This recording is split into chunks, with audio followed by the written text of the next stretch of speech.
Good day, ladies and gents. This is Big Paul and Jim from Hollywood Sports, SC Village, and all the Giant Paintball parks. Today what we're going to do is we're going to cover the Airsoft Chrono procedures.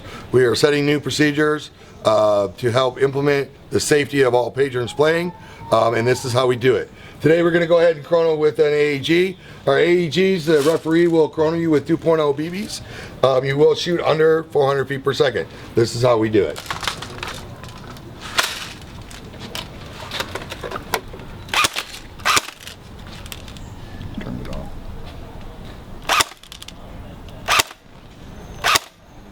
All right, Jim, you're doing really good. You're shooting at 389. That's awesome, Jim. Thank you. All right, also, we're going to go ahead and we're going to cover the Polar Star for today. Polar Star has a couple different things that we need to keep in mind when we play at SC Village or any of the HSP parks. We're going to go ahead and cover the chrono and things that you need to know before you bring your Polar Star to the parks to come and play. Okay, the correct procedure for chronoing a Polar Star is, number one, your chrono has to be set to 3.0 BBs, and you're chronoing with joules, not FPS. Okay, you ready? We use our BBs, our mags, 3.0 BBs. Shoot. 1.5, shoot. 1.48, shoot. 1.5. He's good to go. Finger off trigger. Okay, now you have to check, the next thing you need to check for is all guns must be set to 3-round burst. I don't care what the player says, they always have to be on 3-round burst when they're on full auto. You shoot. 3-round burst. Okay. Now to properly chrono tag this gun, you need to use 2 chrono tags. One like all other guns, right here on the trigger. That's so the referees know where to look for your chrono tag. Makes your check-in process a lot quicker. The other chrono tag is going to go on the regulator. The regulator is where they adjust the FPS on all these guns. There are different style regulators. We're going to show you 2 today. This is one of the more common ones.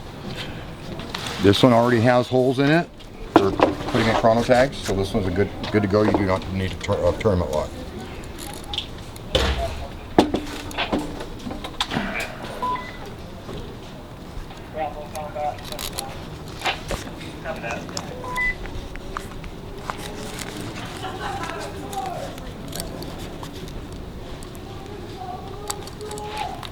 Make sure both chrono tags are tightened down good.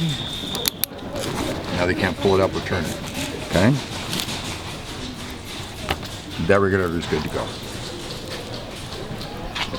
The other regulator is a fire-based type, which already has a hole through it. To adjust this one, they take the cap off, turn it with an Allen wrench.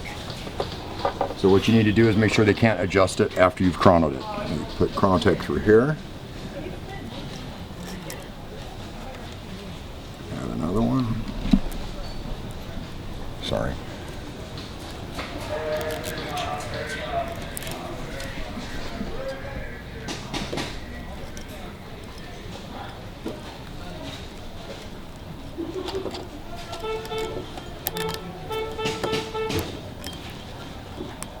Now the player is unable to change the settings on the chrono tag, on the regulator.